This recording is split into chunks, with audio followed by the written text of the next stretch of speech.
안녕하세요. Riding on the Korean wave. Welcome to Wednesday's edition of The Culture Wave. I'm Kwon-soa in Seoul. Explore with us Korea's culture from all aspects and stay up to date with K-entertainment, K-festivals, K-travel, K-everything. And before you know, you'll be booking your flight to Korea. And today we're joined by our co-host Walter Lee in the studio. Hello, Walter. Happy Hump Day, Seoul, and hello everyone at home. Walter Lee here, as always, ready to give you your K-entertainment update, so stick around for that. Walter, we've had quite the Gosemchuy recently, Yes. which would be like an early spring cold snap. Right, so Gosemchuy obviously means the flowers are getting a bit jealous of the cold, hence why I believe you're wearing the very floral dress that you're wearing today. Yes, I look like an azalea or a cherry blossom, right? Yes, Like indeed you do, very pretty. 인간벚꽃 or human cherry blossom. Yes. But although we still have a little chilly weather, the cold weather is going to give way to the warmer conditions. And also, of course, the flowers, which actually have started to bloom. I have seen them. And we're going to get a glimpse of those flowers today. As spring blossoms appear across Korea, flower festivals are welcoming visitors to enjoy the spring scenery to the fullest. Today, we go to our news features reporter Lee Eun-hee, who is in the midst of breathtaking pink waves of azaleas in full bloom. Hello, Eun-hee. Hello, Eun-hee. Tell us where you are today. Yes, hi Soa and hi Walter. I'm here at the Bucheon Azalea Festival, where vibrant pink azaleas are in full bloom, with people out here just soaking up the spring vibes. Bucheon City, not too far from Seoul, is hosting this beautiful festival at Bucheon Stadium and Wonmi Mountain or Wonmisan Azalea Hill. The trails around Wonmisan Azalea Hill offer a great opportunity to enjoy both the stunning azalea blossoms and the natural beauty of the landscape while hiking. It's the perfect way to soak in the scenery and get some fresh air. Let's hear from some people who are doing just that. I visit every year. Taking in the scenery brings me a sense of peace. Now, at 72, I find myself reflecting on the beauty of life and the passing of time. It was my first time to come and to see these beautiful flowers, and I came to see the azalea blossom, and then I roamed around and saw lots of beautiful flowers, and then I found out the market which was nearby, and there I enjoyed the food and all these. It was crowded, but if you want to have beautiful like aesthetic photos for your Instagram or social media, I recommend you to visit here. Yeah. It definitely looks beautiful out there. Now, hearing the interviews, there must be other special activities that can be enjoyed at the festival. What are they? Yes, so of course there are food trucks where you can try out delicious street foods. The city is also hosting events to help boost the local economy. There's a flea market where you can explore unique crafts and handmade goods from local artists. Visitors can also enjoy hands-on experiences like creating their own azalea-themed bags. Additionally, there's a marketplace zone to support local businesses and traditional market vendors. The Azalea Festival is timed to coincide with the spring bloom, transforming open spaces at Bucheon Stadium into interactive attractions. To promote cultural tourism and support the local economy, the festival features a flea market with local artists, small business product sales, and a variety of food trucks. Yeah, it's absolutely wonderful to see the festivals that bring both entertainment and boost the local economy as well. And are there any other flower festivals you can introduce us to? Yes, Walter. Besides azaleas, the city is hosting other spring flower festivals celebrating cherry blossoms, peach blossoms, tulips, and roses from mid-April to early June, allowing visitors to enjoy the beauty of spring in stages. I would also like to introduce a few other major festivals across South Korea that you can visit. Most of them have already started and are still running. If you visit the city of Daegu, you can experience one of the best nighttime cherry blossom displays. And another must-see is the Tulip Festival in Taean, Chungcheongnam-do Province, where over 2 million colorful tulips bloom, marking the arrival of spring. Next is the Jine Gunangje Festival, one of South Korea's most famous cherry blossom festivals held in the Jinegu district of Gyeongsangnam-do Province. Last but not least, the Rose Festival in Jeollanam-do Province, held at Gokseong County's landmark Train Village, showcases over 1,000 varieties of roses. This festival takes place in May, making it the perfect spring event to look forward to. Going back to the Azalea Festival, the weather is perfect, the energy is great, and it's definitely a must-visit festival. It will run until the Sunday, April 6th, so don't miss out. I do want to note that some festivals are being delayed or canceled due to various issues in the country, including the tragic wildfires in Gyeongsang-bok-do province. This festival in Bucheon also canceled its opening ceremony, which included music performances, as a mark of respect for those affected by the fires. Right, of course, Innie. Spring is here, flowers are here, but there are also tragic incidents that need our attention. We do, however, also hope that business owners, event planners, or performers won't be affected too much by such cancellations. Well, thank you very much, Innie, for being out there today. Thank you, Innie. Thank you. It was my pleasure. And speaking of cancellations, our AI anchor Adi now has a rundown of other culture news here in Korea that include important culture-related schedules, that is. Adi, it's all yours. Hello and welcome to your AI guide to the latest cultural updates from Korea. Here's our top story. Palaces and museums near the Constitutional Court will be closed this Friday, the day of the court's ruling on President Yoon's impeachment. Police plan to enforce the highest level emergency alert level on that day, completely sealing off the area surrounding the Constitutional Court to prevent any external access. Gyeongbokgung Palace, Changdeokgung Palace, and Deoksugung Palace will be closed for the day, with cultural events either postponed or cancelled. The Royal Guard changing ceremony at Hungnaemun Gate will not take place, while the Starlight Tour at Gyeongbokgung Palace has been rescheduled from April 4th to the 14th. Major museums around Gyeongbokgung Palace and Gwanghwamun Square, including the National Palace Museum of Korea and the National Museum of Korean Contemporary History, will also be closed on Friday. Renowned Korean pianist Im Yoon-chan will continue his domestic appearances this summer, following his successful performance at the Tongyeong International Music Festival last week. Lim will collaborate with the orchestra Dub Hari under the baton of Klaus Ma-Kella this June. According to concert organizer Vincero, Lim will perform with the orchestra at the Seoul Arts Center on June 11th, presenting Rachmaninoff's Piano Concerto No. 4. That will be reprised at the LG Arts Center on June 13th and at the Lotte Concert Hall on June 15th. Known for his technical brilliance and emotional depth, Lim rose to stardom after winning the prestigious Van Cliburn International Piano Competition at the age of 18. The musical Phantom will mark its 10th anniversary with a special performance at the Sejong Center for the Performing Arts this May. Produced by EMK Musical Company, the show will run from May 31st to August 11th, featuring Park Hyo-shin, Kai, and Chun Dong-seok in leading roles. Celebrated singer and musical theater actor Park Hyo-shin returns as the Phantom for the first time in 9 years, the role of Christine Da-ae, who is guided by the Phantom to become an opera diva, will be played by Lee Ji-ae, Song Won-hye, and Jang Hae-rin. Premiered in 2015, Phantom tells the story of a musical genius with a disfigured appearance, living in hiding beneath the Paris Opera House. Chung Mong-gyu, president of the Korea Football Association, has been appointed as the interim president of the East Asian Football Federation. According to the KFA on Tuesday, Chung was selected to replace former President Kozo Tajima following his resignation.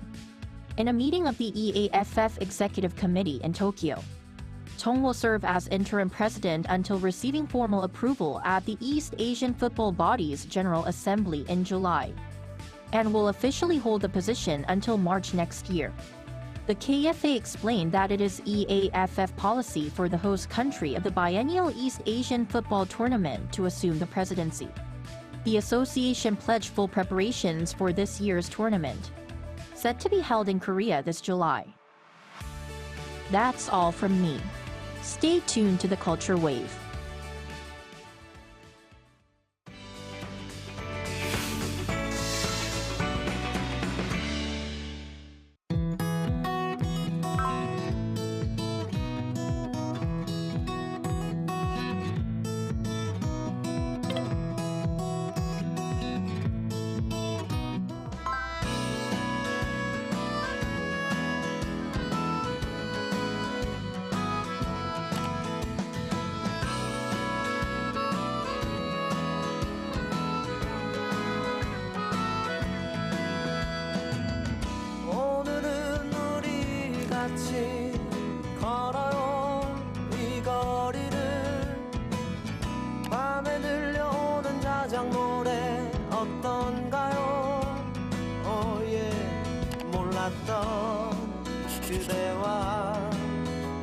둘이 손잡고 알 수 없는 이 떨림과 둘이 걸어요.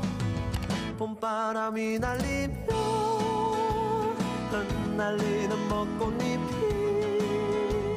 울려 퍼질 이 거리를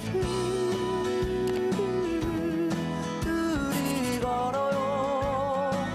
봄바람이 날리며 흩날리는 벚꽃잎이 울려 퍼질 이 거리를 둘이 걸어요. Oh yeah.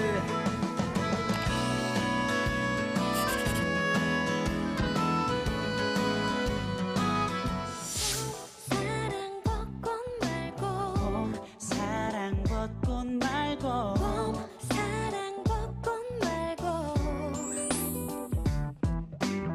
손에 닿지도 않은 알로.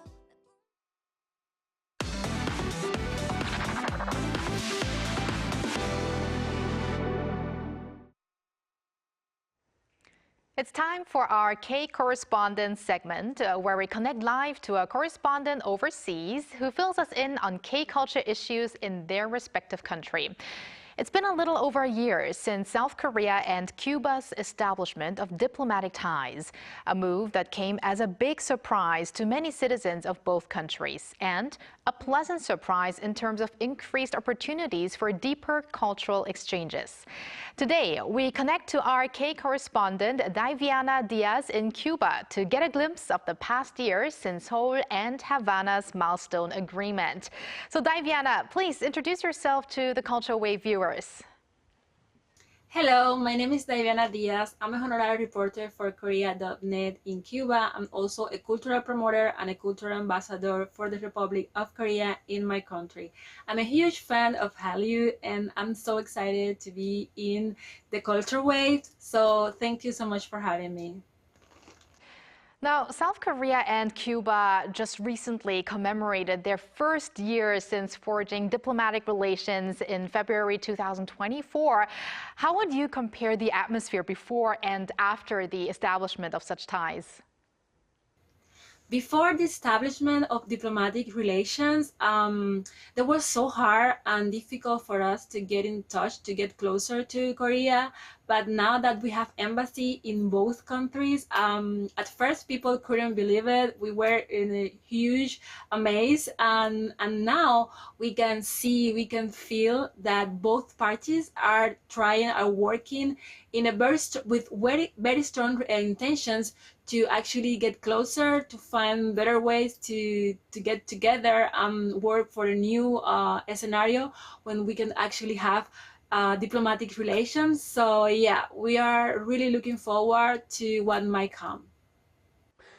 And how about the popularity of the Korean wave, or Hallyu, in Cuba? Has it grown noticeably?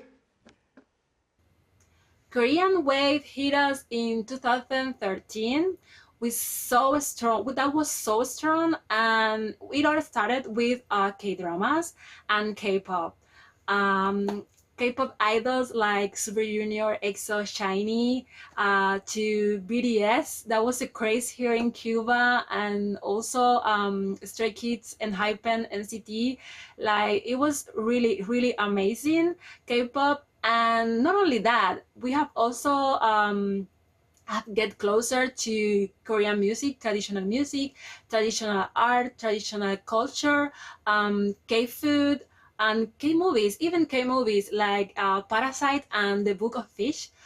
Those have been displayed here in theater. So yeah, Korean wave has hit us and has found a place in Cubans' heart.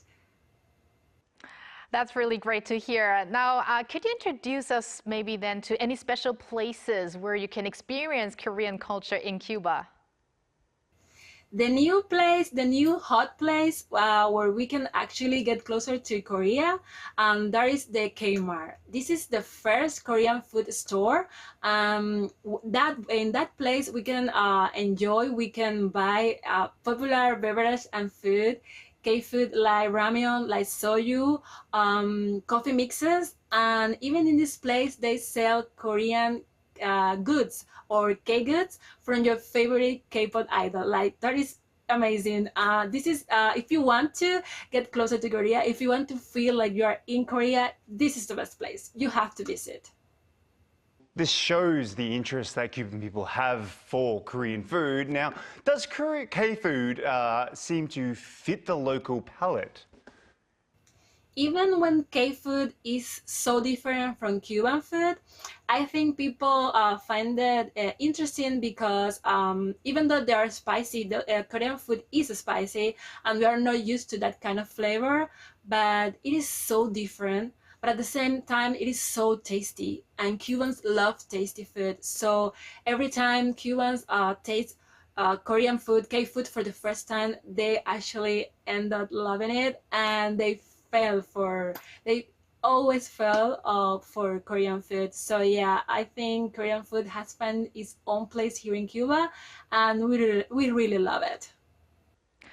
Now, with the opening of South Korea's embassy in Cuba earlier this year, what are your expectations for the relationship between Korea and Cuba going forward?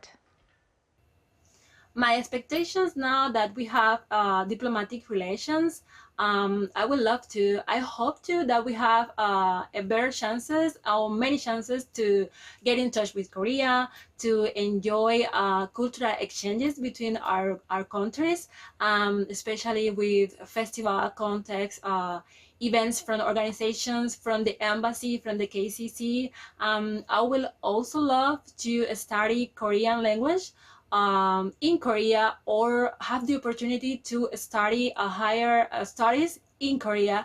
That will be so amazing and wonderful for Cubans. I think fields like tourism, biotechnology, technology, we can support each other, and these fields will become like a good pace or wave for us to get together, to work together. So I'm really looking forward for a better chance to know and enjoy Korea now that we had diplomatic relations. Well, we are looking forward to that as well. And I personally would love to travel to Cuba and also get to know about Cuba's traditions and culture as well after these diplomatic ties were forged. Yes, I've had plenty of friends actually travel to Cuba, Really? and they said it's a beautiful place, so it's a place where I would also like to visit as well. Well, let's hope for further opportunities for more exchanges between the two countries. So thank you very much, Diviana, for connecting with us today, and also please keep in touch.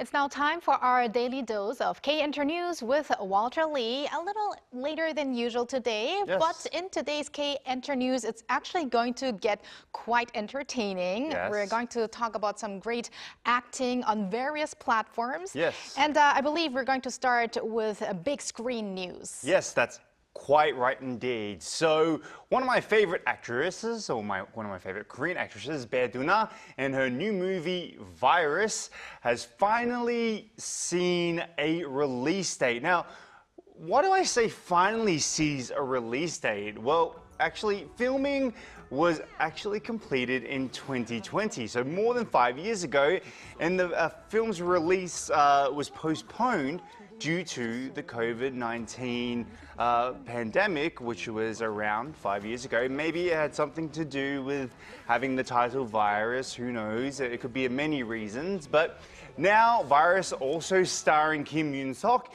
is set to premiere on May 7th, according to the distributor by 4M Studio on Tuesday. Now the story follows Taeson, a woman infected with the virus, and get this, that makes people fall in love for no reason. So Kim Yoon-sok plays Lee Gyun, the only expert capable of developing a cure. But in my opinion, why would you want a cure for this kind of virus? I mean, spread the love, I say. I mean, this seems like a very good virus, something that I think we should all have. Aw, all you need is love. All you need is love. But maybe not a virus. Yes, not a virus love, but they say the love bug, but yes, it seems like a good virus to me. Well, just by hearing the title virus, I would have not thought that it's that kind of virus.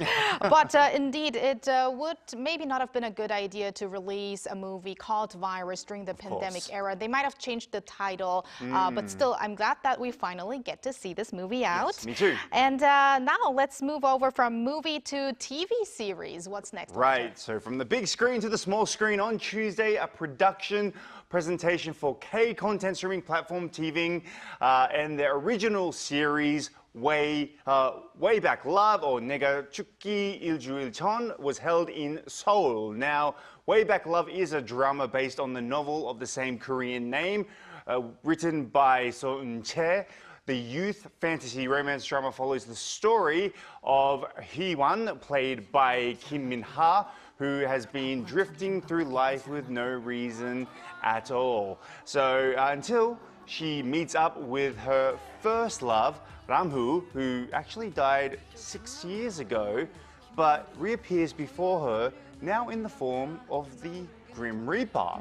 Now, Ram-woo is played by Gong Myung, who is known for his films like Extreme Job, and actually Kim Min-ha gained recognition from her dramas such as Pachinko. Now, Way Back Love will premiere on TV on April 3rd, and 2 episodes will be released every Thursday.